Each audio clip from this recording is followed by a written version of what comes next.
서울 강남의 중심부, 하늘을 찌를 듯 솟아오른 5성급 호텔에 스카이 라운지는 휘황찬란한 빛으로 가득 차 있었다. 거대한 통유리창 너머로 서울의 야경이 보석처럼 쏟아져 내렸고, 실내를 가득 채운 사람들의 웃음소리와 잔 부딪히는 소리는 은은한 재즈 선율과 어우러져 화려한 교향곡을 만들어내고 있었다.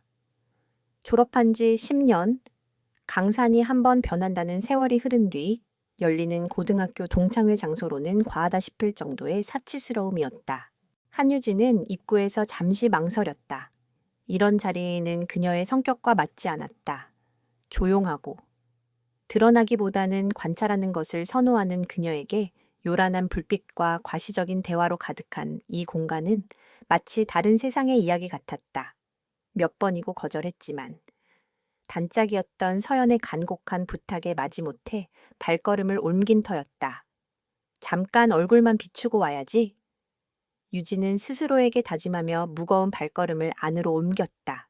그녀의 옷차림은 파티장의 분위기와는 사뭇 달랐다.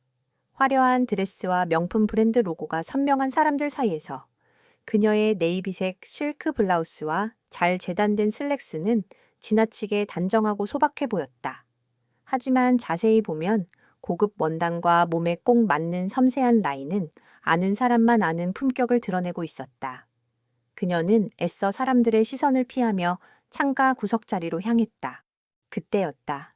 모든 시선과 대화의 중심에 있는 듯한 한 여자가 유진을 발견했다. 강미래. 고등학교 시절부터 언제나 무리의 중심에 있었고, 화려한 외모와 부유한 집안 배경으로 모두의 부러움과 시기를 동시에 받았던 인물이었다. 그녀는 머리부터 발끝까지 최신 명품으로 치장하고 있었고, 손가락에 낀 커다란 다이아몬드 반지는 조명을 받을 때마다 눈부신 빛을 뿜어냈다. 미래의 입에 묘한 미소가 걸렸다. 그녀는 들고 있던 샴페인 잔을 테이블에 내려놓고 유진을 향해 걸어왔다. 그녀의 뒤로는 마치 여왕을 따르는 시녀들처럼 몇몇 친구들이 그림자처럼 따라붙었다. 또각거리는 하이힐 소리가 유진의 귓가에 점점 더 가까워졌다. 어머, 이게 누구야? 한유진 맞니? 난 또 내가 잘못 본 줄 알았네. 미래의 목소리는 꿀처럼 달콤했지만 그 안에는 날카로운 가시가 숨어 있었다. 유진은 조용히 고개를 들어 그녀를 마주 보았다. 10년이 흘렀지만 미래는 변한 것이 거의 없었다. 여전히 아름다웠고 여전히 다른 사람을 내려다보는 특유의 오만한 눈빛을 가지고 있었다. 오랜만이야, 미래야. 잘 지냈어? 유진은 담담하게 인사했다. 그녀의 평온한 반응이 마음에 들지 않았는지 미래의 눈썹이 미세하게 꿈틀거렸다. 난 그럼 잘 지내지. 보다시피. 근데 유진이 너는 고등학교 때랑 똑같다. 하나도 안 변했네. 하나도 안 변했다는 말은 칭찬이 아니었다. 발전이 없다는, 여전히 촌스럽고 평범하다는 의미를 담은 비아냥이었다. 미래의 옆에 있던 친구 중 한 명이 거들었다. 미래야, 몰랐어. 유진이는 원래부터 수수한 스타일이었잖아.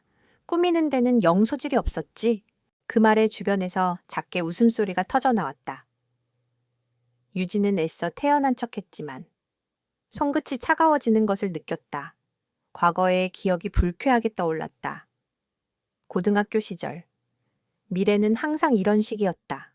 공부든 외모든 자신보다 조금이라도 돋보이는 구석이 있는 유진을 교묘하게 깎아내리고 무시하며 자신의 우월함을 확인하려 했다.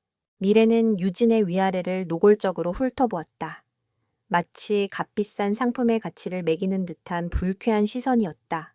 옷은 참 심플하다. 요즘도 미니멀리즘이 유행인가? 아니면 요즘의 회사는 월급이 좀 짠가 봐. 그녀는 일부러 주변 사람들이 다 들을 수 있도록 큰 소리로 말했다. 몇몇 동창들의 시선이 유진에게로 쏠렸다. 동정, 호기심, 그리고 약간의 경멸이 섞인 시선들이었다. 유진은 주먹을 꽉 쥐었다. 화가 치밀기보다는 깊은 피로감이 몰려왔다. 어째서 사람들은 이토록 변하지 않는 것일까? 그나저나 유진이 너 요즘 뭐하고 지내 듣자 하니 여의도 어디 증권사에서 그냥 평범한 회사원으로 일한다던데 아직도 서류 다루고 커피나 타고 있는 거 아니야? 미래의 남편이 최근 유망한 건설회사를 운영하며 승승장구하고 있다는 사실은 동창들 사이에서 이미 유명한 이야기였다. 그녀는 자신의 성공적인 삶을 과시하기 위해 유진의 평범함을 제물로 삼고 있었다. 유진은 심호흡을 한 번 했다. 여기서 감정적으로 대응하는 것은 미래가 원하는 그림일 뿐이었다. 그냥 내 능력껏 내 자리에서 최선을 다하며 살고 있어. 너처럼 화려하진 않지만 만족해. 유진의 차분한 대답에 미래는 잠시 할 말을 잃은 듯 했다. 그러나 그녀는 곧 다시 비웃음을 되찾았다. 만족 부훗? 그게 패배자들이 자기 위안으로 하는 말이잖아. 사람은 야망이 있어야지. 안 그래, 얘들아. 미래의 친구들이 일제히 고개를 끄덕이며 동조했다. 맞아. 우리 미래 남편은 이번에 청담동에 빌딩 계약했다고. 스케일이 다르지. 유진아, 힘들면 말해. 내가 남편한테 말해서 괜찮은 자리 하나 알아봐 줄 수도 있는데 비서 자리 정도는 어떻게 안 될까? 모욕적인 말들이 예리한 칼날이 되어 유진의 가슴을 파고들었다. 하지만 그녀는 표정을 바꾸지 않았다. 그녀의 침묵과 평온함은 오히려 미래와 그 무리를 더욱 자극했다. 그들은 유진이 당황하고 상처받고 무너지는 모습을 보고 싶어 했다. 그것이 그들이 이 자리에서 누릴 수 있는 가장 큰 유흥거리였기 때문이다. 유진은 조용히 자리에서 일어났다. 더 이상 이 불쾌한 연극에 어울려줄 필요가 없다고 판단했다. 서연이 얼굴도 봤으니 이만 가봐야 할 것 같아. 너희들끼리 좋은 시간 보내. 그녀가 몸을 돌려 떠나려 하자 미래가 그녀의 팔을 거칠게 붙잡았다. 어딜 가? 아직 얘기 안 끝났잖아. 10년 만에 만났는데 이렇게 가는 게 어디 있어. 혹시 우리가 네 아픈 곳을 찔러서 그러니? 미래의 목소리에는 이제 노골적인 조롱이 가득했다. 주변의 시선은 더욱 집중되었다. 몇몇 동창들은 불편한 기색을 보였지만 누구 하나 선뜻 나서서 미래를 말리지는 못했다. 그녀의 권력과 영향력을 거스르고 싶지 않았기 때문이다. 유진은 미래의 손을 조용히 하지만 단호하게 뿌리쳤다. 아픈 곳 같은 건 없어. 미래야, 단지 너와 나눌 이야기가 더 이상 없을 뿐이야. 그녀의 차가운 눈빛과 단호한 목소리에 미래는 순간 주춤했다. 유진은 언제나 그랬다. 겉으로는 조용하고 유순해 보였지만 그 안에는 누구도 쉽게 꺾을 수 없는 단단한 심지가 있었다.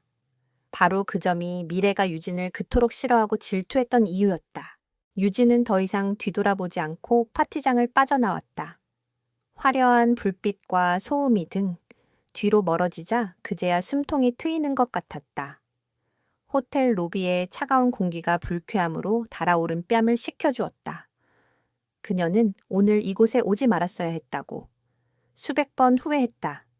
변하지 않은 것은 미래뿐만이 아니었다. 그런 미래의 행동을 방관하고 동조하며 즐기는 사람들 역시 그대로였다. 유진은 깊은 환멸을 느끼며 호텔 밖으로 발걸음을 옮겼다. 차가운 밤 공기가 그녀를 맞았다. 한유진은 차가운 대리석 벽에 등을 기댄 채 잠시 눈을 감았다. 시끄러운 음악과 공허한 웃음소리가 멀어지자 비로소 세상이 고요해진 것 같았다. 그녀는 파티장을 빠져나와 호텔 1층 로비의 한적한 구석에 서 있었다. 거대한 샹들리에가 바닥에 금빛 가루를 뿌려댔지만 그 화려함은 텅 빈 공간을 더욱 차갑고 쓸쓸하게 만들 뿐이었다. 역시 오는 게 아니었어. 씁쓸한 후회가 밀려왔다. 10년이라는 세월은 사람들의 겉모습과 직업, 재산은 바꿀 수 있었지만 그 내면의 유치함과 잔인함은 조금도 바꾸지 못했다. 아니, 오히려 더 교묘하고 악랄하게 만들었을 뿐이었다. 강미래의 얼굴이 떠오르자 유진은 절레절레 고개를 저었다. 증오나 분노보다는 연민에 가까운 감정이었다. 얼마나 자신의 삶이 공허하면 남을 짓밟는 것에서 존재의 의미를 찾아야만 하는 걸까. 그녀가 짧은 상념에서 벗어난 것은 등 뒤에서 들려온 또각거리는 하이힐 소리 때문이었다. 돌아보지 않아도 누구인지 알 수 있었다. 강미래는 이 연극의 막을 이렇게 쉽게 내릴 생각이 없는 모양이었다. 도망치는 거야, 역시. 팩트 폭력이 좀 아팠나 보네. 미래는 팔짱을 낀 채 유진의 앞에 섰다. 그녀의 뒤로는 아까 그 친구들이 병풍처럼 둘러서 있었다. 파티장에서보다 한층 더 노골적이고 경멸적인 시선이었다. 유진은 대답 대신 미래를 똑바로 쳐다보았다. 감정 없는 그 눈빛에 미래는 자존심이 상한 듯 목소리를 높였다. 왜 대답이 없어 할 말 없지 하긴. 내 인생이 그런데 무슨 할 말이 있겠어. 매일 똑같은 시간에 일어나서 지옥철에 시달리고. 상사 눈치 보면서 하루 종일 컴퓨터만 두들기다가 퇴근하면 편의점 도시락으로 저녁 때우는 인생. 내가 모를 줄 알아. 미래는 마치 유진의 삶을 다 안다는 듯이 짓거려댔다. 그녀가 묘사하는 삶은 유진의 실제 모습과는 거리가 멀었지만 유진은 굳이 정정하지 않았다. 그녀가 원하는 것은 진실이 아니라 자신이 만들어낸 허상에 대한 유진의 굴복이었으니까. 미래야, 왜 그렇게 내 인생에 관심이 많아? 유진이 조용히 입을 열었다. 혹시 내 삶이 만족스럽지 않아서 다른 사람의 삶이라도 멋대로 재단하고 평가하면서 위안을 얻으려는 건 아니고. 순간 미래의 얼굴이 굳었다. 전곡을 찔린 사람의 반응이었다. 그녀의 친구들 역시 당황한 듯 서로 눈치를 보았다. 뭐라고 이 기집애가 정말. 미래는 분노로 얼굴을 붉히며 소리쳤다. 만족. 내가 내 인생이 어떤지 보여줘, 우리 남편. 박성호 사장 몰라? 이번에 태양그룹 자회사랑 엄청난 규모의 신도시 개발 프로젝트. 계약한 거 온 뉴스에 다 나왔어. 태양그룹이 어떤 회사인지는 너 같은 애도 들어는 봤겠지. 아, 내가 뭘 모르고. 넌 평생 이해 못할 세상의 이야기지. 태양그룹. 그 이름이 나오는 순간 유진의 눈빛이 미세하게 흔들렸다.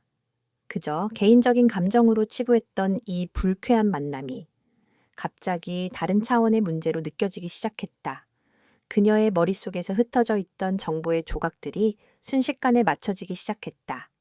박성호 사장의 회사, JH건설. 최근 내부 감사팀에서 자금 흐름이 불투명하고 비정상적인 비용 처리가 많아 예의주시하고 있던 바로 그 회사였다. 유진의 침묵을 긍정의 의미로 받아들인 미래는 더욱 기세등등해졌다. 내가 회사에서 서류 쪼가리랑 씨름하면서 푼돈 셀 때 우리 남편은 수천억이 오가는 비즈니스를 한다고. 그리고 나는 그 제국의 안주인이야. 넌 뭔데? 한유진, 넌 그냥 아무도 신경 안 쓰는 과거의 유령일 뿐이야. 그녀는 유진의 어깨를 손가락으로 툭 치며 비웃었다. 그 순간 유진의 머릿속에 오래된 기억 하나가 선명하게 떠올랐다. 고등학교 2학년 때였다.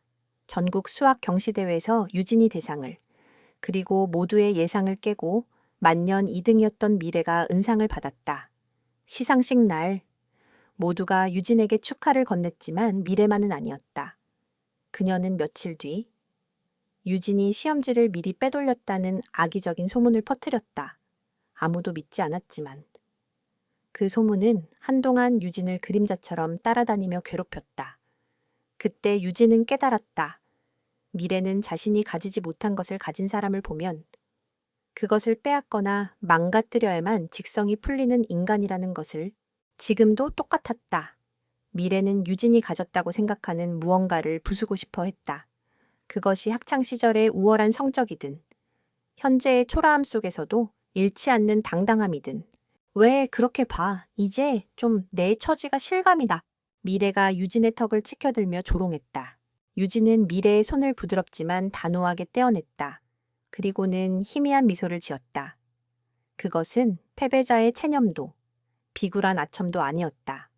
모든 것을 꿰뚫어 보는 자의 여유로운 미소였다. 그래, 내 남편 대단하네. 태양그룹이랑 그런 큰 사업도 하고. 유진의 예상 밖의 반응에 미래는 잠시 할 말을 잃었다. 그럼 당연하지. 그런데 말이야, 미래야. 유진은 한 걸음 앞으로 다가섰다. 그녀의 목소리는 낮고 차분했지만 그 안에는 강철 같은 힘이 실려 있었다. 그렇게 대단한 남편을 뒀으면서 왜 넌 아직도 이렇게 비어 보여? 왜 남을 깎아내리지 않으면 네 가치를 증명할 수 없는 거야.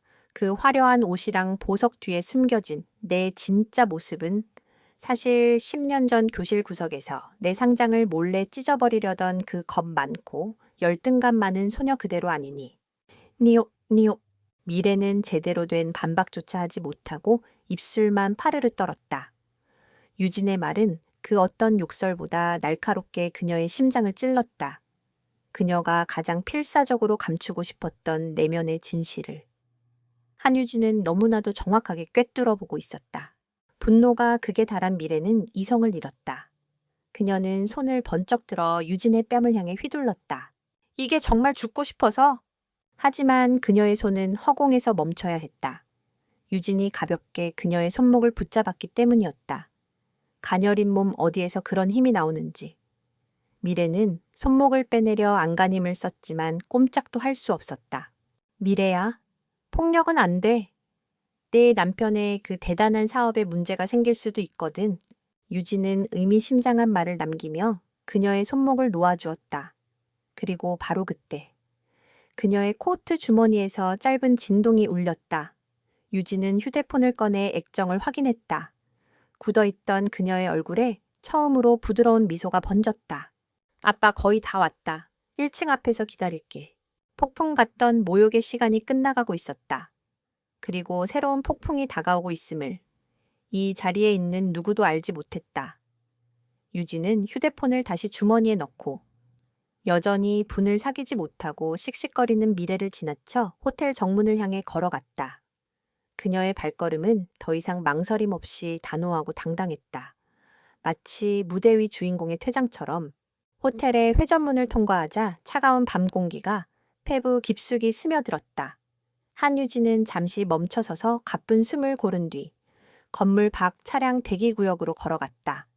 화려한 파티를 마친 사람들이 하나둘씩 빠져나오고 있었고 호텔 도어맨들은 분주하게 움직이며 고급 세단과 스포츠카를 대령했다. 시끄럽고 들뜬 분위기는 여전히 이어졌지만 적어도 더 이상 그 불쾌한 모욕의 화살이 그녀를 향하지는 않았다. 유진이 혼자 서 있는 것을 발견한 강미래와 그 무리가 그녀를 그냥 지나칠 리 없었다. 그들은 보란듯이 유진의 옆에 와서 섰다. 방금 전 로비에서의 일로 완전히 체면을 구긴 미래는 어떻게든 마지막 일격을 가해 이 싸움의 승자가 자신임을 확인받고 싶어 했다. 어머, 저기 좀 봐. 아직도 안 가고 혼자 서 있네. 설마 택시 기다리는 거야? 아니면 막차 시간 놓쳤나? 미래의 친구 중 한 명이 과장된 몸짓으로 웃으며 말했다. 다른 친구가 맞장구를 쳤다. 우리가 태워줄까, 아차. 미안. 우리 남편 새로 뽑은 포르쉐는 2인승이라 자리가 없네. 어쩜 좋아. 그들의 유치한 조롱에도 유진은 아무런 반응을 보이지 않았다. 그녀는 그저 담담한 표정으로 도로를 응시할 뿐이었다. 그녀의 그런 태도는 미래의 신경을 더욱 날카롭게 긁었다. 야, 한유진, 집에 조심해서 들어가. 너처럼 잃을 것도 없고 지켜줄 사람도 없는 인생은 험한 세상 살기 무서운 거거든. 그것은 저주에 가까운 악담이었다.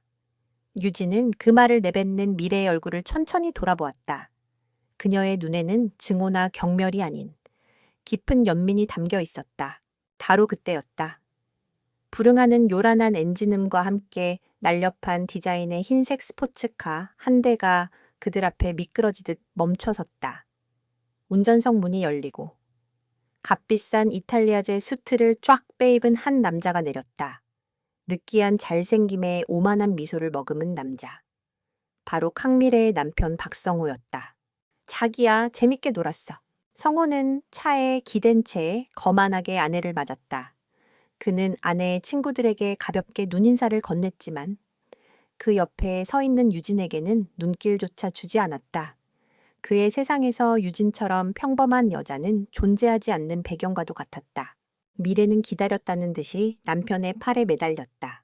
그럼 아주 재밌었지. 오랜만에 친구들이랑 회포도 풀고. 여보, 이쪽은 내 친구들이야. 그리고 여긴. 미래는 유진을 가리키며 입을 열었다. 또다시 무슨 모욕적인 말로 그녀를 소개하려던 찰나였다. 그들의 대화를 가르며 또 다른 차 한 대가 소리 없이 다가와 박성호의 스포츠카 뒤에 멈춰섰다.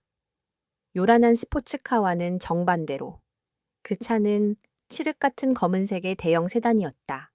화려한 장식 하나 없었지만 묵직한 차체와 완벽하게 관리된 광택은 그 자체로 압도적인 존재감을 뿜어내고 있었다. 그 차는 시선을 구걸하지 않았다. 오히려 모든 시선을 조용히 복종시켰다. 뒷좌석 문이 스르륵 열리고 한 중년 남성이 차에서 내렸다. 그는 화려한 정장 대신 단정하지만 최고급 캐시미어로 보이는 검은색 코트를 입고 있었다. 희끗희끗한 귀밑머리와 깊은 눈매, 다부지게 닫힌 입술은 오랜 세월 수많은 풍파를 헤쳐온 자만이 가질 수 있는 위엄과 연륜을 느끼게 했다. 그는 주위를 둘러보지 않았다. 그의 시선은 오직 한 사람, 한유진에게만 고정되어 있었다. 남자는 곧장 유진에게로 걸어왔다. 그리고는 방금 전까지 세상을 호령할 듯 위엄 있던 얼굴에 따뜻한 미소를 지었다. 유진아, 춥겠다. 왜 이렇게 얇게 입고 나왔어? 그는 자신의 캐시미어 코트를 벗어 딸의 어깨에 부드럽게 덮어주었다. 세상 그 무엇과도 바꿀 수 없는 소중한 보물을 다루는 듯한 다정한 손길이었다.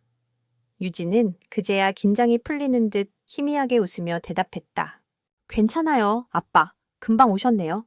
아빠. 그 한마디에 캉미레와 친구들은 순간 멍한 표정을 지었다.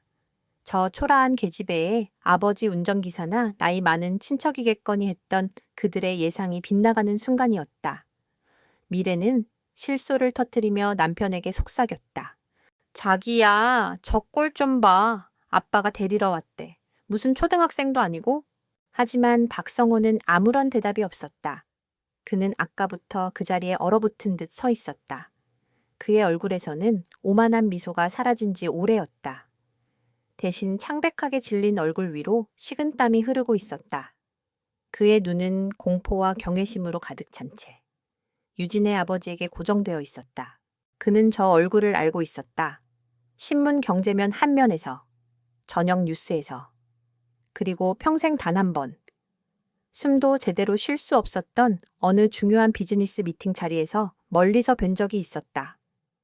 대한민국 재계를 움직이는 거인, 태양그룹의 총수, 회장님, 박성호의 입에서 모기만 한 목소리가 새어나왔다. 그것은 질문이 아닌 믿을 수 없는 현실에 대한 공포 어린 확인이었다. 그제야 미래와 친구들도 무언가 잘못되었음을 깨달았다. 그들은 남편의 시선을 따라 유진의 아버지를 다시 쳐다보았다. 그리고 박성호가 내뱉은 단어, 회장님과 그 남자의 얼굴, 그리고 한유진이라는 이름이 머릿속에서 끔찍한 조합을 이루기 시작했다. 한진우 회장, 한유진, 태양그룹, 한씨 성을 가진 회장님. 퍼즐 조각이 맞춰지는 순간 캉미레의 얼굴에서 핏기가 완전히 사라졌다. 그녀의 입이 벌어졌지만 아무런 소리도 나오지 않았다. 방금 전까지 자신이 퍼부었던 온갖 모욕과 경멸의 말들이 독이 되어 자신의 심장으로 되돌아오는 것 같았다. 친구들의 얼굴 역시 사색이 되어 굳어버렸다. 한진우 회장은 그들에게 단 한순간도 눈길을 주지 않았다.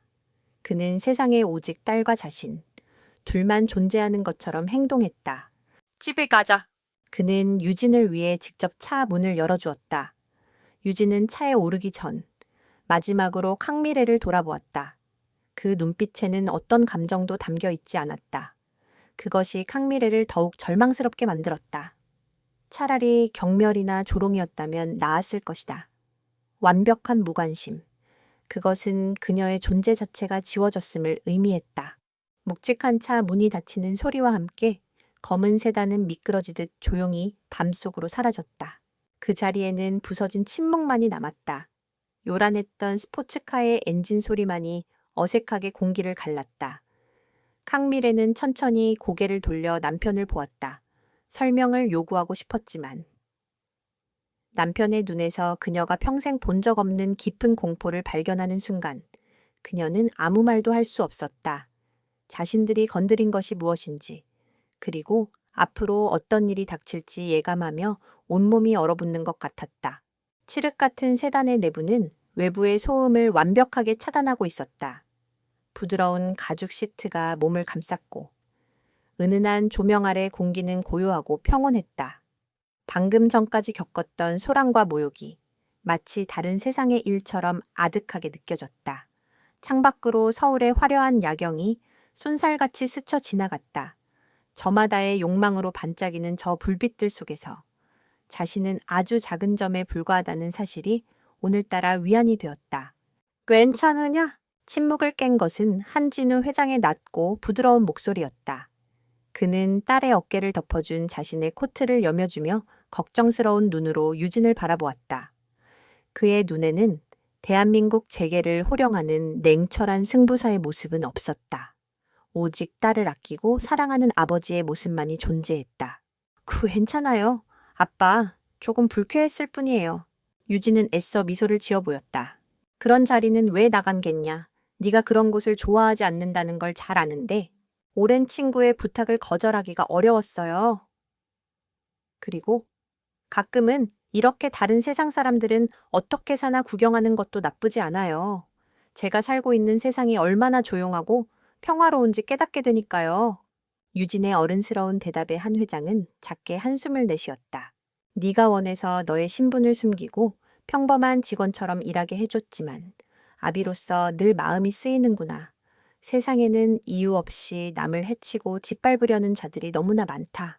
그래서 더더욱 제 신분을 숨겨야 해요. 태양그룹의 한유진이 아니라 그냥 한유진의 능력으로 인정받고 싶어요. 아빠의 그늘이 아니라 제 힘으로 제 자리를 만들고 싶고요. 아빠도 제 뜻을 존중해 주셨잖아요. 물론이다. 나는 내 딸을 믿는다. 네가 얼마나 똑똑하고 강한 아이인지 이 아비가 가장 잘 알지. 한 회장은 딸의 머리를 부드럽게 쓰다듬었다. 부녀 사이에는 따뜻한 신뢰와 애정이 강물처럼 흘렀다. 잠시 창밖을 바라보던 한 회장이 문득 무언가 생각난 듯 입을 열었다. 아까 그 요란한 스포츠카를 몰고 온 젊은 친구 낯이 익더구나. 그의 목소리는 다시 태양그룹의 회장 한진우의 것으로 돌아와 있었다. 유진은 자세를 고쳐 앉았다.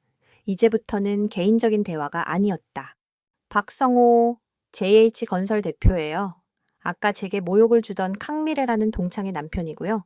JH건설이라면 한 회장의 미간이 미세하게 좁아졌다. 유진은 그의 생각을 정확히 읽고 있었다. 건데, 맞아요. 태양건설이 진행하는 송도 스마트시티 프로젝트의 핵심 협력사 중 한 곳이죠. 유진의 대답에 차 안의 공기가 순간 차갑게 가라앉았다. 유진의 진짜 신분은 태양그룹 기획조정실 산하의 미래전략경영지원팀 팀장이었다. 이름은 거창했지만 실상은 회장의 직속 지위를 받으며 그룹 내의 비리와 부정을 감찰하고 해결하는 비밀스러운 특수 조직이었다. 그녀가 자신의 성을 숨기고 다른 이름으로 활동하는 이유도 이 팀의 은밀한 임무 때문이었다. 우리 팀에서 몇 주 전부터 주시하고 있던 회사예요. 태양건설 내부 감사팀에서 올라온 보고서에 몇 가지 의심스러운 정황이 포착되었거든요. 자세히 말해보거라. 한 회장의 목소리는 낮았지만 그 안에는 서리빨 같은 냉철함이 담겨 있었다. JH건설이 제출한 자재비 청구서가 시장 평균가보다 비정상적으로 높게 책정되어 있고 하청을 준 업체들이 대부분 서류상으로만 존재하는 유령회사일 가능성이 높습니다. 그리고 가장 결정적인 것은 태양건설 내부의 누군가가 JH건설의 편의를 봐주며 이런 비정상적인 계약들을 일사천리로 통과시키고 있다는 심증이 있습니다. 내부 공모자가 있다는 말이냐? 네. 그 공모자가 누구인지, 그리고 JH건설이 조성한 비자금이 어디로 흘러 들어가는지를 밝혀내는 것이 이번 저희 팀의 목표입니다. 박성호 대표의 개인 계좌와 주변인들의 자금 흐름까지 추적하고 있었는데 오늘 이렇게 직접 얼굴을 보게 될 줄은 몰랐네요. 유진은 담담하게 보고했지만 그녀의 눈빛은 날카로운 분석가의 그것으로 변해 있었다. 개인적인 모욕감은 이미 사라진 지 오래였다. 대신 눈앞의 적을 어떻게 공략할지에 대한 냉정한 계산이 그녀의 머릿속을 채우고 있었다. 한 회차장은 잠시 눈을 감고 생각에 잠겼다. 그의 딸이 겪은 수모와 회사의 존립을 위협하는 비리가 하나의 교차점에서 만났다는 사실에 그는 깊은 분노를 느꼈다. 그런 오만방자한 자가 감히 내 회사에 손을 대고 내 딸을 모욕해 용서할 수가 없구나. 아빠, 오히려 잘 됐어요. 유진이 그의 팔을 잡으며 말했다. 오늘 보니 박성호라는 사람, 그리고 그의 아내 강미래는 자신들의 성공과 부에 대단한 자부심을 느끼고 있더군요. 그런 사람일수록 오만하고 방심하기 쉽죠. 자신들은 절대 무너지지 않을 거라 믿으니까요. 그 오만함이 바로 우리가 파고들어야 할 약점이에요. 그녀의 목소리에는 이제 확신이 차 있었다. 동창회에서의 불쾌한 사건은 이제 그녀에게 중요한 정보이자 강력한 동기가 되었다. 이것은 더 이상 단순한 복수가 아니었다. 아버지의 피와 땀이 서린 회사를 지키고 정의를 바로 세우기 위한 전쟁의 서막이었다. 이제부터 어떻게 할 생각이냐? 한 회장이 물었다. 그는 딸의 판단을 전적으로 신뢰했다. 계획을 조금 수정해야겠어요. 지금까지는 뒤에서 조용히 증거를 수집했지만 이제는 전면으로 나설 때가 온 것 같아요. 덫을 놓고. 사냥감이 제 발로 걸어 들어오게 만들어야죠. 유진의 눈이 차갑게 빛났다. 단순히 JH건설의 비리를 밝혀내는 것에서 그치지 않을 거예요. 그 뒤에 숨어서 기생하는 태양건설, 내부의 배신자들까지 전부 뿌리 뽑을 겁니다. 한 명도 남김없이요. 그녀의 선언에 한진우 회장은 아무 말 없이 고개를 끄덕였다. 그의 눈에는 딸에 대한 무한한 신뢰와 지지가 담겨 있었다. 필요한 건 뭐든지 말하거라. 그룹의 모든 자원을 동원해서라도 너를 지원하겠다. 누구도 두려워 말고. 네가 생각하는 정의를 실현하거라. 네, 아빠인데 걱정 마세요. 차가 한강 다리를 건너고 있었다. 강물 위로 쏟아지는 도시의 불빛들이 어지럽게 흩어졌다. 유진은 그 불빛들을 바라보며 조용히 다짐했다. 강미래가 비웃었던 자신의 평범한 삶. 그 평범함에 가면 뒤에 숨겨진 진짜임을 이제 그들에게 똑똑히 보여줄 시간이었다. 다음 날 아침, 태양그룹 본사 27층 화려한 임원실들이 즐비한 다른 층과 달리 27층은 방문객의 눈에 잘 띄지 않는 구석에 자리 잡고 있었다. 미래의 전략 경영 지원팀이라는 평범한 이름의 부서 표지판이 붙어 있었지만 두꺼운 방음벽과 여러 단계의 보안 시스템을 통과해야만 들어갈 수 있는 이곳의 진짜 모습을 아는 사람은 그룹 내에서도 극소수에 불과했다. 사무실 내부는 외부의 평범한 이름과는 전혀 다른 세상이었다. 한쪽 벽면 전체를 차지한 거대한 멀티비전 스크린에는 수많은 데이터와 그래프가 쉴 새 없이 흘러가고 있었고 그 앞에는 최고 사양의 컴퓨터들이 나란히 놓여 있었다. 이곳은 태양그룹의 가장 깊고 어두운 곳을 감시하고 병든 부위를 도려내는 수술실이자 그룹의 미래를 위협하는 내외부의 적들과 싸우는 첨단 전쟁 지휘 본부였다. 어젯밤의 소박한 옷차림 대신 몸에 완벽하게 맞는 검은색 정장을 입은 한유진은 더 이상 동창회의 평범한 여자가 아니었다. 그녀는 이 비밀스러운 조직을 이끄는 냉철하고 카리스마 넘치는 지휘관이었다. 그녀의 앞에는 팀의 핵심 멤버 2명이 앉아 있었다. 한 명은 데이터 분석의 천재로 불리는 김민준 대리였다. 그는 말수가 적고 내성적이었지만 수백만 개의 데이터 속에서 단 하나의 이상 징후를 찾아내는 능력만큼은 타의 추종을 불허했다. 다른 한 명은 검사 출신의 변호사, 이수연 과장이었다. 그녀는 날카로운 법률 지식과 어떤 상황에서도 흔들리지 않는 담대함으로 팀의 법적 방패이자 창의 역할을 해주고 있었다. 팀장님, 밤새 JH건설과 관련된 모든 자금 흐름을 재분석했습니다. 김민준 대리가 먼저 입을 열며 모니터에 복잡한 차트를 띄웠다. 결론부터 말씀드리면 이건 아주 고전적이면서도 대담한 방식의 비자금 조성 수법입니다. 여러 개의 유령 회사를 통해 자재비를 부풀리고 그 차액을 빼돌려 현금화하고 있습니다. 자금 세탁 경로가 복잡하게 얽혀 있어 추적이 쉽지는 않지만 최종 종착지가 박성호 대표와 관련된 페이퍼 컴퍼니일 것이라는 점은 거의 확실합니다. 이수영 과장이 그의 말을 받았다. 법적으로도 문제입니다. 계약서 상의 명백한 사기 및 배임 행위입니다.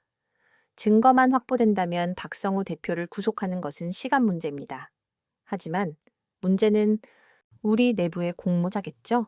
유진이 그녀의 말을 마무리했다. 맞습니다.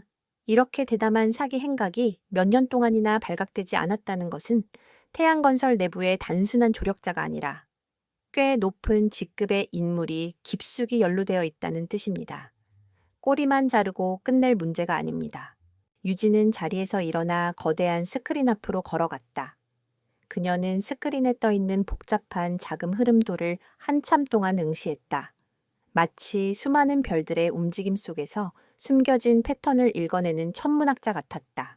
우리의 목표는 박성호나 JH건설이 아닙니다.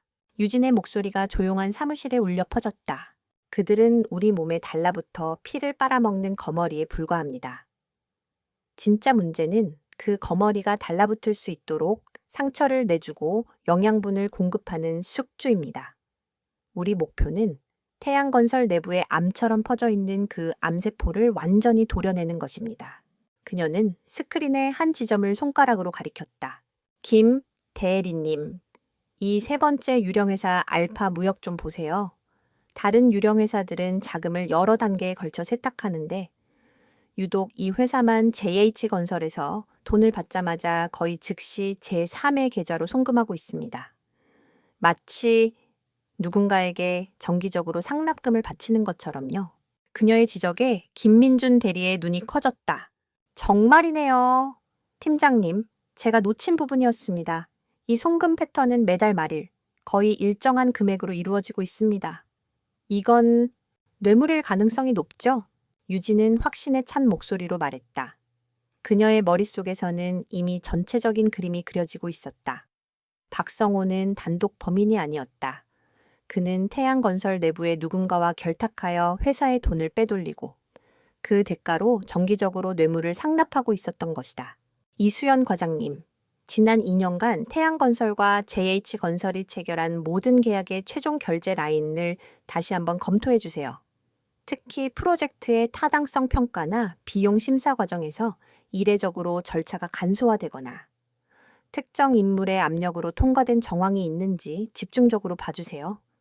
분명히 어딘가에 그들의 서명이 남아 있을 겁니다. 알겠습니다, 팀장님. 그리고 김 대리님은 알파 무역에서 돈이 흘러들어간 제3의 계좌를 추적해 주세요. 차명 계좌일 가능성이 높으니 계좌 주인의 신상뿐만 아니라 그 주변 인물들의 관계까지 전부 파악해야 합니다. 돈 넣기 바로 시작하겠습니다. 팀원들에게 명확한 지시를 내린 유진은 자신의 자리로 돌아와 앉았다. 이제 첫 번째 수를 둘 차례였다. 그녀는 어젯밤 차 안에서 세웠던 계획을 실행에 옮기기로 했다.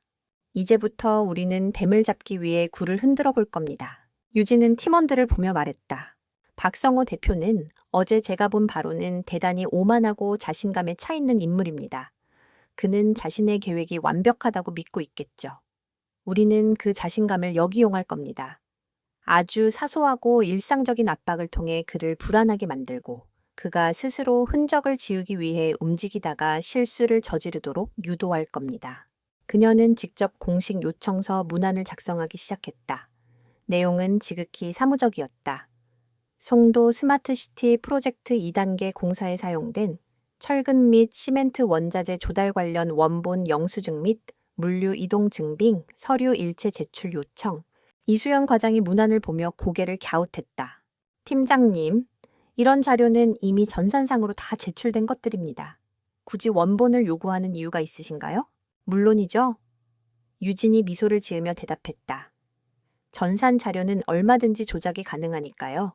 하지만 수많은 거래처와 관련된 원본 영수증과 물류 증빙을 단기간에 조작하는 것은 거의 불가능에 가깝습니다. 만약 그들이 정말로 자재비를 부풀렸다면 이 자료를 준비하는 과정에서 반드시 허점을 드러내게 될 겁니다.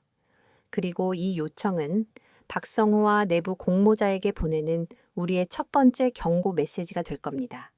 우리가 무언가 알고 있다는 유진은 작성한 요청서를 미래전략 경영지원팀의 이름으로 태양건설 감사팀에 발송했다. 감사팀은 규정에 따라 즉시 JH건설에 해당 자료를 요청하는 공식 공문을 보낼 것이었다. 자, 이제 첫 번째 돌은 던져졌습니다. 유진은 자신의 팀원들을 둘러보며 말했다. 이제부터 저들이 어떻게 반응하는지 두 눈 똑똑히 뜨고 지켜봅시다. 분명히 재미있는 광경이 펼쳐질 테니까요. 그녀의 눈빛은 사냥을 시작하는 암표범처럼 차갑고 예리하게 빛나고 있었다. 바로 그 시각, JH건설 대표실에서 박성호는 부하 직원의 보고를 받으며 거만하게 웃고 있었다. 태양건설 감사팀에서 자료를 요청했다고요? 하. 그 고리타분한 늙은이들, 또 실적 쌓으려고 귀찮게 구는군. 대충 장부 맞춰서 보내줘요. 별일 아니니까. 그는 이 작은 요청이 자신의 제국을 뒤흔들 거대한 폭풍의 시작이라는 것을 꿈에도 알지 못했다. 시간이 흐르면서 박성호의 오만한 자신감은 서서히 좀먹어 들어가기 시작했다. 처음에는 단순한 정기감사라고 치부했던 태양건설의 자료 요청은 일주일이 지나도록 끝나지 않았다. 오히려 그들의 요구는 더욱 집요하고 날카로워졌다. 첫 번째 요청에 겨우 서류를 맞춰 보냈더니 두 번째 요청은 특정 기간의 모든 법인카드 사용 내역과 회의록을, 세 번째 요청은 해외에서 수입했다는 특정 자재의 수입 신고 필증, 원본과 관세 납부 증명서를 요구해 왔다.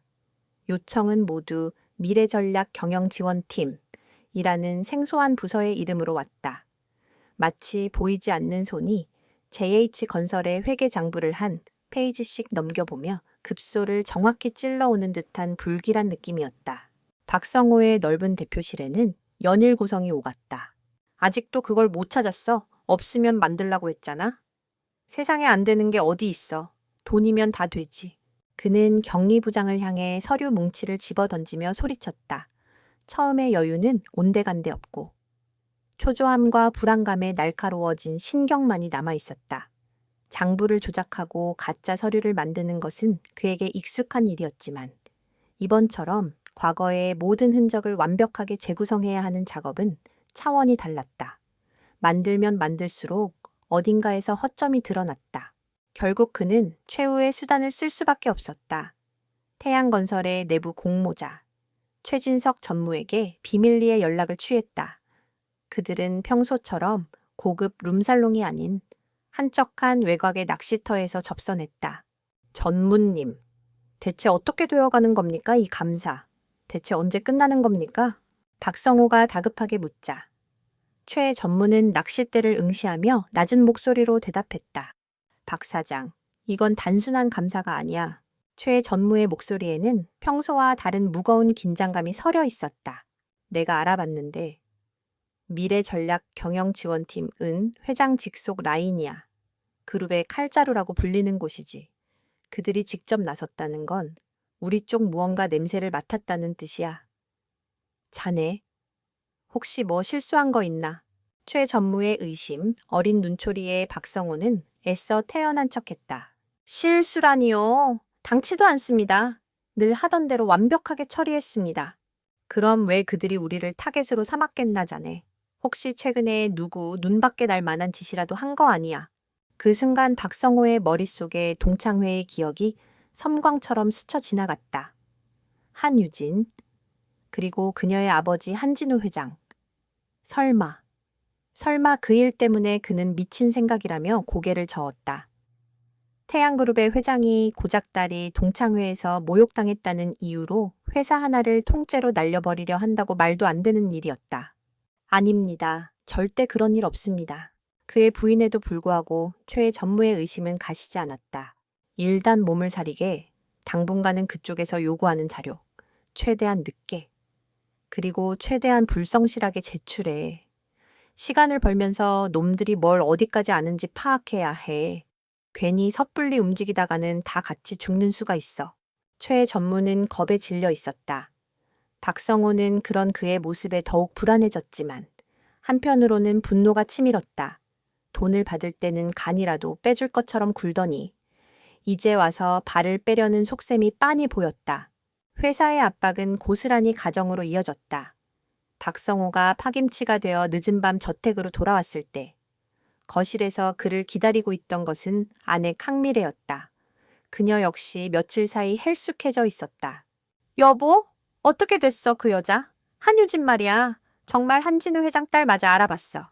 미래는 그날 이후 온갖 인맥을 동원해 한유진의 뒷조사를 하고 있었다. 하지만 아무것도 알아낼 수 없었다.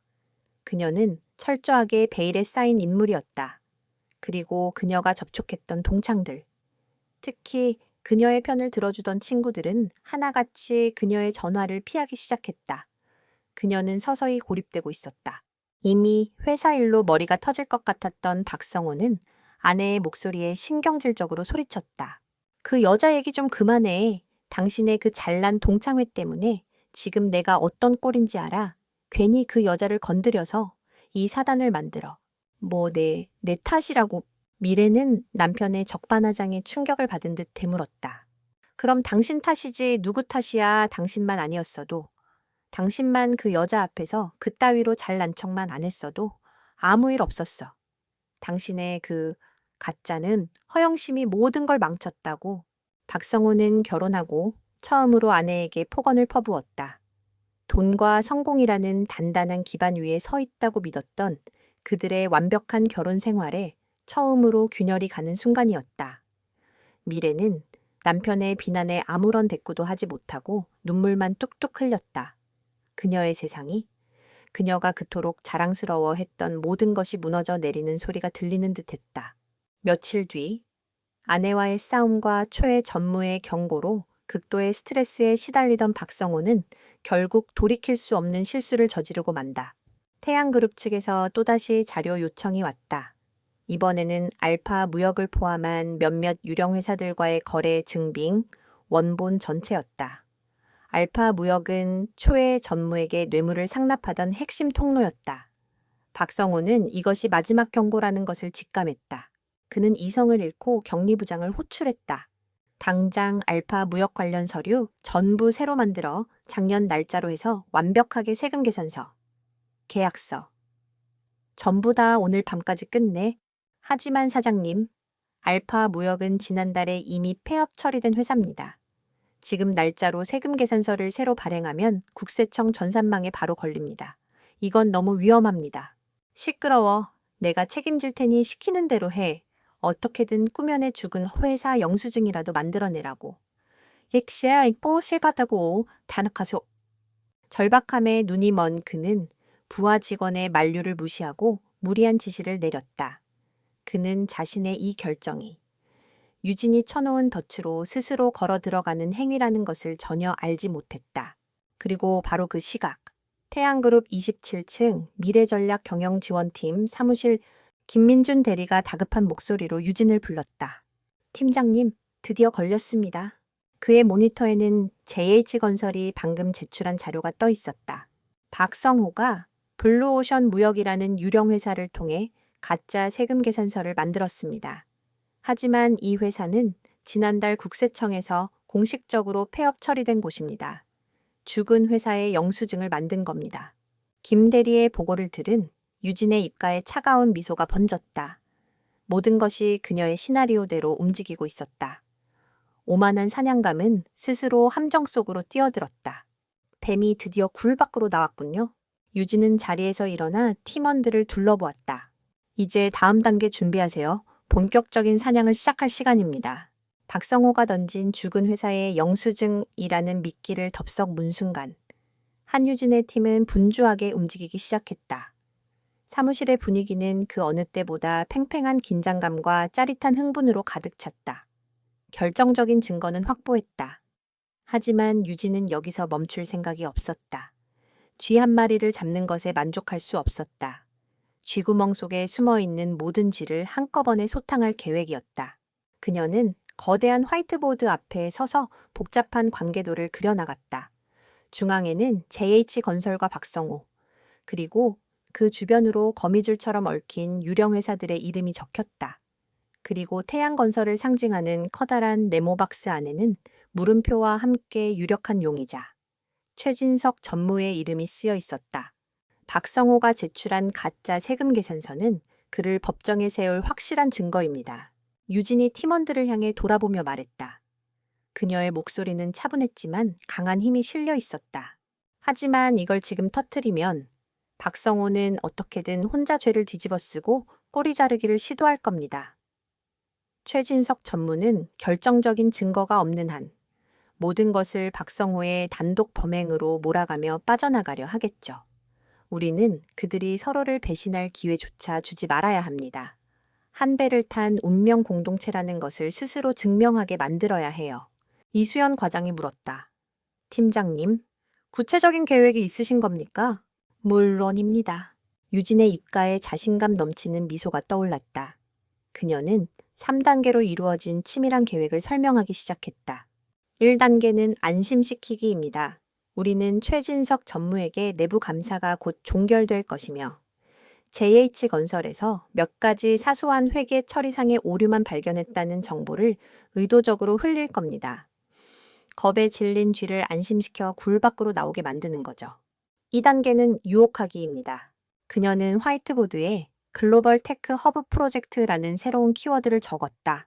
송도 프로젝트의 후속으로 태양그룹의 미래가 걸린 초대형 신사업을 추진하는 것처럼 꾸밀 겁니다. 그리고 이 프로젝트의 메인 시공사로 JH건설을 최우선으로 고려하고 있다는 미끼를 던질 겁니다.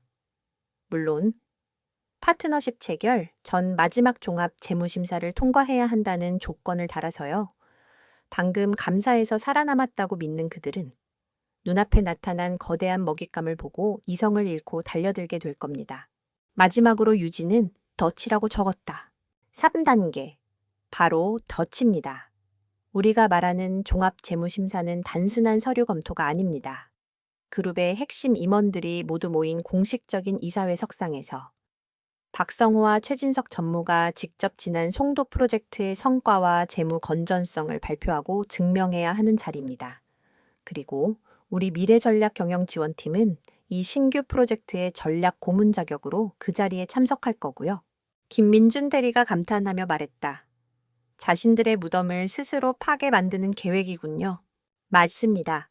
그들은 인생 최고의 기회를 잡았다고 생각하며 의기양양하게 발표장에 들어서겠지만 그 자리는 그들의 모든 죄가 만천해 공개되는 공개 처형장이 될 겁니다. 계획은 즉시 실행에 옮겨졌다. 유진은 감사팀의 친한 동료를 통해 최진석 전무의 라인에 있는 직원에게 이번 감사는 별 소득 없이 마무리될 것 같다는 말을 슬쩍 흘렸다. 소문은 예상보다 빠르게 퍼져나갔고 그날 오후 최진석 전무의 귀에까지 들어갔다. 최 전무는 안도의 한숨을 내쉬며 곧바로 박성에게 전화를 걸었다. 박 사장 폭풍은 지나갔네. 내가 별일 아닐 거라고 했지. 그리고 아주 좋은 소식이 있어. 그는 박성에게 글로벌 테크 허브 프로젝트에 대한 이야기를 들려주었다. 전화기 너머로 박성호의 흥분한 목소리가 들려왔다. 전무님 정말입니까? 역시 전무님만 믿고 있었습니다. 공포에 떨던 그의 목소리는 다시 예전의 오만함을 되찾아 있었다. 그는 자신이 위기를 극복하고 더 큰 기회를 잡았다고, 자신의 능력은 역시 대단하다고 굳게 믿었다. 그는 즉시 직원들을 소집해 인생 최대의 프레젠테이션을 준비하라고 닥달했다. 더 완벽한 거짓말을 만들기 위해 밤을 새워가며 조작된 데이터와 장밋빛 미래 전망을 보고서에 채워 넣기 시작했다. 그들이 거짓의 성을 쌓아 올리는 동안 유진의 팀은 진실의 칼날을 갈고 있었다. 김민준 대리는 박성호와 최진석 전무 사이에 오간 모든 자금의 흐름을 한눈에 볼 수 있는 디지털 증거 자료를 완성했다. 거래 시간, IP 로그, 차명 계좌의 실소유주까지. 그들이 빠져나갈 구멍은 어디에도 없었다. 이수연 과장은 사기, 횡령, 뇌물수수, 조세포탈 등 그들에게 적용될 모든 법 조항과 예상 형량을 조목조목 정리한 법률 검토 보고서를 작성했다. 모든 준비가 끝난 저녁, 유진은 아버지 한진우 회장의 집무실을 찾았다. 아빠, 모든 증거를 확보했습니다. 그리고 대여치도 놓았습니다. 유진은 아버지에게 그동안의 조사 과정과 최종 계획을 보고했다. 한진우 함산유 회장은 딸의 보고서를 말없이 넘겨보았다. 그의 얼굴은 차가운 분노로 굳어 있었지만 딸을 바라보는 눈빛에는 대견함과 자랑스러움이 가득했다. 자신의 피와 땀으로 일군 회사를 좀먹는 배신자들에 대한 분노와 그 위기를 자신의 힘으로 해결해내는 딸에 대한 무한한 신뢰가 교차했다. 잘했다, 내 딸. 한 회장은 자리에서 일어나 딸의 어깨를 두드려 주었다. 이 사회 일정을 잡거라. 나도 직접 참석하겠다. 이제 쓰레기를 치울 시간이다. 아버지의 전폭적인 지지를 확인한 유진의 눈빛이 더욱 단단해졌다. 다음 날 JH건설 대표 박성에게 태양그룹 회장 직인이 찍힌 공식 서한이 도착했다. 참석 요청서 태양그룹 글로벌 테크 허브 파트너십 검토이사회. 그것은 박성회계 사형 선고나 다름없었지만 그는 그것을 자신의 인생에 주어진 최고의 훈장이라고 생각했다.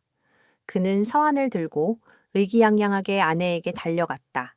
미래야, 비와. 우리의 고생은 이제 끝났어. 내가 태양그룹 회장이 주관하는 이사회에 직접 초청받았다고 이제 우리는 아무도 무시 못할 더 높은 곳으로 올라가게 될 거야. 강미래는 남편의 말에 잠시 기쁜 표정을 지었지만 그녀의 마음 한구석에서는 이유를 알 수 없는 불안감이 사라지지 않았다. 그 이사회가 열리는 날, 동창회에서 보았던 한유진의 그 무표정한 얼굴이 자꾸만 떠올랐기 때문이었다. 하지만 그녀는 애써 그 불안감을 지우며 남편의 성공을 축하했다. 그들이 곧 발을 들일 곳이 천국이 아닌 지옥의 문턱이라는 사실을 까맣게 모른 채 태양그룹 본사 40층 이사회 회의실 길고 육중한 마호가니 테이블 중앙에는 한진우 회장이 앉아 있었고 그의 양옆으로는 그룹의 핵심 계열사 사장단과 임원들이 굳은 표정으로 자리하고 있었다. 거대한 통유리창 너머로 서울 정영이 한눈에 들어왔지만 회의실 안을 감도는 팽팽한 긴장감은 그 어떤 아름다운 풍경도 허락하지 않았다. 한쪽 구석에는 한유진과 그녀의 팀원들이 조용히 앉아 있었다. 그들의 존재감은 미미했지만 그들은 오늘 이 자리에서 불어닥칠 거대한 폭풍의 눈이었다. 회의실 문이 열리고 박성호와 최진석 전무가 의기양양한 표정으로 들어섰다. 그들은 인생 최고의 정점을 찍고 있다는 자신감으로 가득 차 있었다.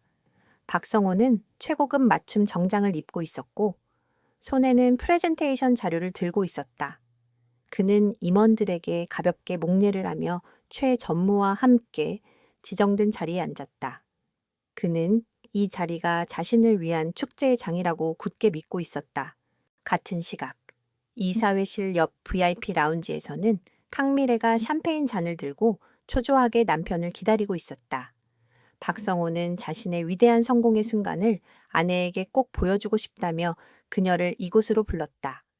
그녀는 곧 남편이 태양그룹의 새로운 파트너가 되었다는 기쁜 소식을 들고 자신을 맞으러 올 것이라고 상상하며 들뜬 미소를 짓고 있었다. 정해진 시간이 되자 한진우 회장이 낮은 목소리로 회의의 시작을 알렸다. 오늘 이 자리는 그룹의 미래가 걸린 글로벌 테크 헙 프로젝트의 파트너십 검토를 위해 마련되었습니다. 하지만 그에 앞서 선행 사업이었던 송도 프로젝트와 관련된 긴급 내부 감사 결과를 먼저 검토하고 넘어가야 할 것 같습니다. 박성호와 최 전무는 순간 당황한 표정으로 서로를 쳐다보았다. 감사는 끝난 것이 아니었던가? 미래전략경영지원팀의 한유진 팀장, 보고를 시작하세요. 한유진 팀장, 그 이름이 불리는 순간 박성호의 심장이 철렁 내려앉았다. 설마. 그의 뇌리에서 동창회의 기억과 눈앞의 상황이 혼란스럽게 뒤섞이기 시작했다. 그가 고개를 돌렸을 때 회의실 구석에서 일어나 앞으로 걸어 나오는 한유진과 눈이 마주쳤다. 그녀는 더 이상 그가 알던 초라하고 평범한 여자가 아니었다.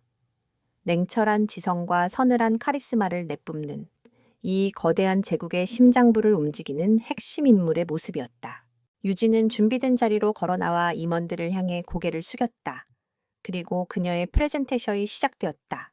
미래전략경영지원팀장 한유진입니다. 지금부터 JH건설과 관련된 송도 프로젝트 감사 결과를 보고 드리겠습니다. 그녀의 목소리는 차분했지만 회의실 전체를 압도했다. 그녀의 뒤에 있는 거대한 스크린에 첫 번째 자료가 떴다. JH건설과 태양건설 사이에 오간 비정상적인 자금 흐름도였다. 보시는 바와 같이 JH건설은 지난 3년간 12개의 유령 회사를 통해 약 570억 원에 달하는 공사 대금을 부풀려 청구했으며 이는 태양건설 내부의 비호 없이는 불가능한 규모입니다. 유진은 담담하게 하지만 정확하게 사실을 나열하기 시작했다.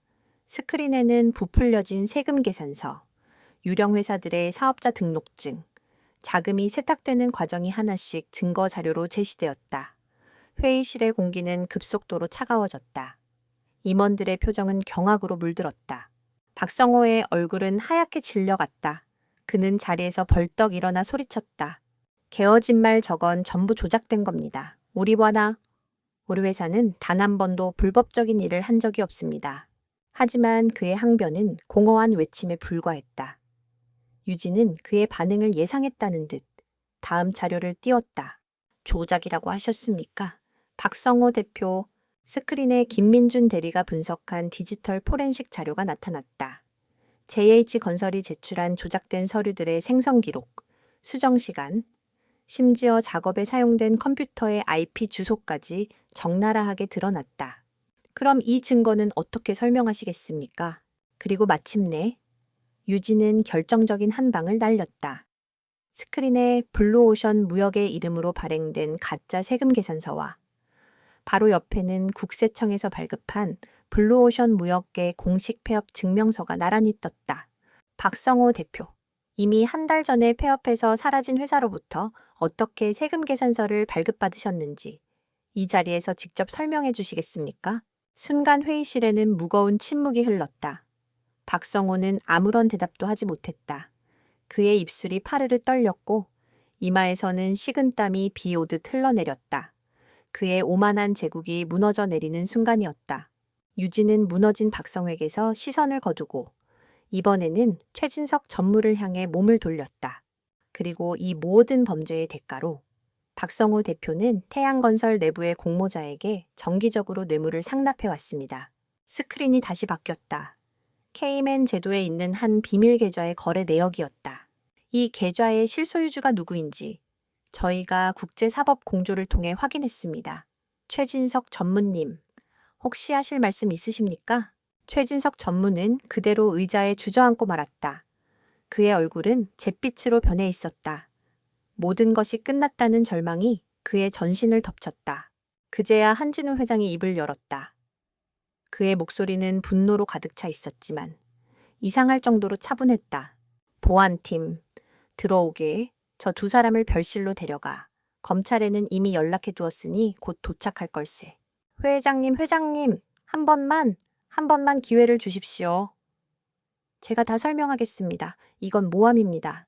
박성호와 최진석은 필사적으로 발버둥 쳤지만 건장한 보안 요원들에 의해 무력하게 회의실 밖으로 끌려나갔다. 그들의 비명소리가 멀어지자 회의실에는 다시 정적이 찾아왔다. 회의실 문이 닫히고 그 문 바로 앞에 있는 VIP 라운지. 강미래는 문 밖에 소란에 의아한 표정으로 서 있었다. 무슨 일이지 그녀가 문 쪽으로 다가서는 순간 문이 열렸다. 하지만 그곳에는 성공의 미소를 띤 남편이 아닌 넋이 나간 표정으로 보안 요원에게 끌려가는 남편의 처참한 모습이 있었다.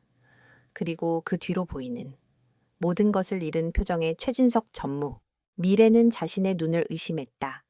그때 그녀의 시선 끝에 한 사람이 들어왔다. 회의실 입구에 서서 이 모든 상황을 지켜보고 있는 한유진이었다. 동창회 날밤에 보았던 그 어떤 감정도 읽을 수 없었던 바로 그 무표정한 얼굴. 순간 강미래의 머릿속에서 모든 것이 하나로 맞춰졌다. 동창회에서의 모욕, 남편의 불안, 그리고 오늘의 이사회. 자신이 평생을 바쳐 무시하고 짓밟으려 했던 그 친구가 바로 자신의 모든 것을 앗아간 장본인이었다는 끔찍한 진실. 그녀의 입에서 의미 없는 신음이 터져 나왔다. 다리가 풀리며 그대로 바닥에 주저앉았다.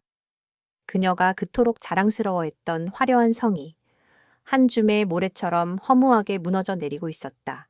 유진은 그런 그녀를 잠시 바라보다가 아무 말 없이 차갑게 돌아섰다. 복수는 끝났다. 아니, 정의가 실현되었다. 이사회에서 벌어진 충격적인 사건은 다음 날 아침 대한민국 모든 신문과 뉴스의 헤드라인을 장식했다. 태양그룹 내부 감사를 통해 수천억 대 비자금 스캔들 적발, 유망건설사 JH건설 박성호 대표, 횡령 및 배임 혐의로 긴급 체포, 태양건설 최진석 전무, 협력업체와 결탁한 뇌물 수수 혐의, 재계에 불어닥친 파장. 태양그룹은 한유진 팀이 확보한 완벽한 증거 자료를 기반으로 한 치의 망설임도 없이 언론에 모든 사실을 공개했다. 이것은 단순한 비리 폭로가 아니었다. 썩은 부위를 도려내고 더 건강한 조직으로 거듭나겠다는 한진우 회장의 단호한 의지 표명이자 그룹 내외부의 모든 잠재적 범죄자들에게 보내는 서늘한 경고였다. 박성호가 쌓아 올린 모래성은 파도가 밀려오자 흔적도 없이 사라졌다. JH건설의 주가는 개장과 동시에 폭락했고 채권단과 투자자들은 순식간에 등을 돌렸다. 도회사는 곧바로 법정 관리에 들어갔고 사실상 파산 선고나 다름없었다. 그가 평생을 바쳐 이룩했다고 믿었던 모든 것이 단 하루아침에 신기루처럼 사라졌다. 호화롭던 대표 집무실 대신 그는 차갑고 네모난 취조실에 앉아 있었다. 값비싼 수트는 구겨진 수의로 바뀌었고 손목에는 명품 시계 대신 차가운 수갑이 채워져 있었다. 검사들이 한유진의 팀이 넘겨준 증거 자료를 눈앞에 펼쳐 보이며 신문했지만 그는 넋이 나간 사람처럼 멍하니 앉아 있을 뿐이었다. 그는 여전히 자신이 왜 이렇게 되었는지 이해하지 못했다. 그는 단지 남들처럼 성공하기 위해 조금 더 대담한 방법을 썼을 뿐이라고 생각했다. 그의 몰락은 그의 죄 때문이 아니라 단지 운이 나빴기 때문이라고. 재수없게 한유진이라는 여자를 건드렸기 때문이라고 끝까지 현실을 부정했다. 그의 몰락이 법적, 경제적 추락이었다면 아내 강미래의 몰락은 철저히 사회적이고 인격적인 추락이었다. 남편이 체포되자마자 은행의 모든 계좌는 동결되었다. 며칠 뒤 그들이 살던 청담동의 호화로운 저택에는 법원에서 나온 집행관들이 들이닥쳤다. 미래가 아끼던 이탈리아제 가구와 프랑스산 그릇, 그녀의 옷방을 가득 채웠던 명품 가방과 구두 위에 차가운 빨간 딱지가 붙기 시작했다. 그녀는 자신의 분신과도 같았던 물건들이 낯선 남자들의 손에 의해 가치를 평가받고 압류되는 모습을 만견자실하게 바라볼 수밖에 없었다. 이건 내 물건이에요. 내 돈 주고 산 거라고요. 그녀가 필사적으로 소리쳤지만 집행관은 차가운 목소리로 대답했다. 남편의 범죄 수익으로 형성된 재산은 모두 몰수 대상입니다. 부인 명의의 재산도 예외는 아닙니다. 그녀가 믿었던 모든 것이 남편의 범죄 수익이라는 말 앞에서 산산조각 났다. 그녀가 누렸던 부와 명예, 다른 사람들을 짓밟으며 확인했던 우월감 모두가 더러운 돈 위에 세워진 신기루였음을 깨달았다. 며칠 뒤 그녀는 단출한 짐가방 하나만 든 채 평생 무시하고 경멸했던 친정어머니의 낡고 작은 연립주택으로 쫓겨나듯 들어가야 했다. 하지만 재산을 잃는 것보다 더 끔찍한 것은 사람을 잃는 것이었다. 그녀의 휴대폰은 더 이상 울리지 않았다. 어제까지도 함께 쇼핑하고 브런치를 즐기던 친구들은 그녀의 전화를 받지 않거나 바쁘다는 핑계로 매몰차게 끊어버렸다. 그녀는 그들이 모인 소셜미디어 그룹에서 강제로 퇴장당했고 그녀에 대한 온갖 흉흉한 소문이 그들 사이에서 가십거리로 소비되고 있다는 사실을 뒤늦게 알게 되었다. 그녀는 더 이상 그들의 여왕이 아니었다. 하루아침에 모두가 손가락질하고 피하는 역병 환자로 전락했다. 어느 날 마지막 남은 자존심을 끌어모아 평소처럼 드나들던 백화점 VIP 라운지를 찾았다. 하지만 라운지의 매니저는 그녀를 보자마자 난처한 표정을 지으며 다가왔다. 강미래 고객님, 정말 죄송하지만 당분간은 라운지 이용이 어려울 것 같습니다. 뭐라고요? 내가 누군지 몰라요. 죄송합니다. 본사의 방침입니다. 다른 고객님들께서 불편해하셔서 주변에 있던 다른 VIP 고객들이 그녀를 보며 수군거리는 소리가 들렸다. 동정과 경멸이 뒤섞인 그 시선 앞에서 강미래는 처음으로 자신의 발가벗겨진 모습을 보았다. 남편의 돈과 지위라는 껍데기를 벗겨내자 그녀에게는 아무것도 남아있지 않았다. 그날 밤 그녀는 허름한 방에 홀로 앉아 텅 빈 벽을 응시했다. 친정어머니는 내가 저런 사기꾼 놈이랑 결혼할 때부터 알아봤다. 며 그녀를 원망하고 저주했다. 그녀는 아무런 대꾸도 할 수 없었다. 모든 것이 자신의 책임인 것만 같았다. 그녀의 머릿속에 한유진의 얼굴이 떠올랐다. 이제는 증오나 분노의 감정조차 잃지 않았다. 대신 지독한 패배감과 함께 희미한 의문이 피어올랐다. 그 애는 대체 어떤 인생을 살아온 걸까? 학창시절 자신이 온갖 명품으로 치장하고 다닐 때 유진은 늘 단정한 교복 차림으로 묵묵히 책을 읽었다. 자신이 파티와 미팅에 정신이 팔려 있을 때 유진은 보이지 않는 곳에서 자신의 실력을 갈고 닦고 있었다. 자신은 남의 것을 빼앗고 짓밟으며 거짓된 성공을 쌓았지만 유진은 자신의 힘으로 진실된 가치를 만들어냈다. 강미래는 처음으로 깨달았다. 자신이 한유진을 그토록 미워하고 괴롭혔던 이유는 그녀가 초라해서가 아니었다. 오히려 그 반대였다. 자신에게는 없는 진정한 무언가를 그녀가 가지고 있었기 때문이었다. 돈으로도, 권력으로도 살 수 없는 단단한 자존감과 내면의 힘. 그녀는 그것을 질투했고 파괴하고 싶었던 것이다. 한편 태풍의 눈이었던 한유진의 사무실은 다시 평온을 되찾았다. 그녀는 창가에 서서 언론에 보도되는 JH건설의 파산 뉴스를 담담하게 바라보고 있었다. 그녀의 얼굴에는 승자의 희열이나 복수의 만족감은 없었다. 오직 힘든 임무를 완수한 자의 고요한 피로감만이 깃들어 있었다. 결국 이렇게 되는군. 사무실로 들어온 한진우 회장이 그녀의 옆에 서서 나지막이 말했다. 필요한 정리였습니다. 하지만 사람의 인생이 무너지는 것을 보는 것은 그들이 자초한 일이라 해도 결코 유쾌하지는 않네요. 유진의 대답에 한 회장은 딸의 어깨를 감싸 안았다. 네오는 강하지만 동시에 따뜻한 아이야. 그 마음을 잃지 마라. 그것이 너를 진짜 리더로 만들어줄 게다. 이제 다음 일을 준비해야지. 이번 일로 드러난 우리 내부의 상처를 치료하고 다시는 이런 일이 벌어지지 않도록 시스템을 바로 세워야 한다. 듣네? 아빠. 그게 이제부터 제게 주어진 새로운 임무겠죠? 유진은 고개를 끄덕였다. 그녀의 시선은 이미 과거가 아닌 태양그룹이 나아갈 미래를 향하고 있었다. 그날 밤 강미래는 낡은 아파트의 먼지 낀 창문에 비친 자신의 모습을 보았다. 화려한 화장과 명품 옷이 사라진 그곳에는 지치고 겁에 질린 낯선 여자가 서 있었다. 그녀는 난생 처음으로 아무런 꾸밈 없는 자신의 진짜 얼굴을 마주하고 있었다. 처절한 대가는 그렇게 그녀에게 진실을 가르쳐주고 있었다. 6개월 후 태양그룹 본사 39층 부사장실. 한때 비밀스러운 지휘 본부였던 27층을 떠나 한유진은 이제 그룹의 미래 전략을 총괄하는 최연소 부사장으로서 서울의 스카이라인을 정면으로 마주하고 있었다. 그녀의 이름 앞에는 더 이상 팀장이라는 직함이나 가명이 붙지 않았다. 태양그룹의 부사장 한유진. 그것이 그녀의 새로운 이름이었다.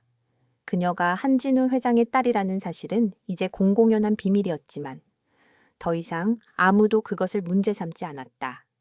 그녀는 지난 6개월간 자신의 능력으로 모든 의심과 편견을 실력으로 잠재웠기 때문이었다.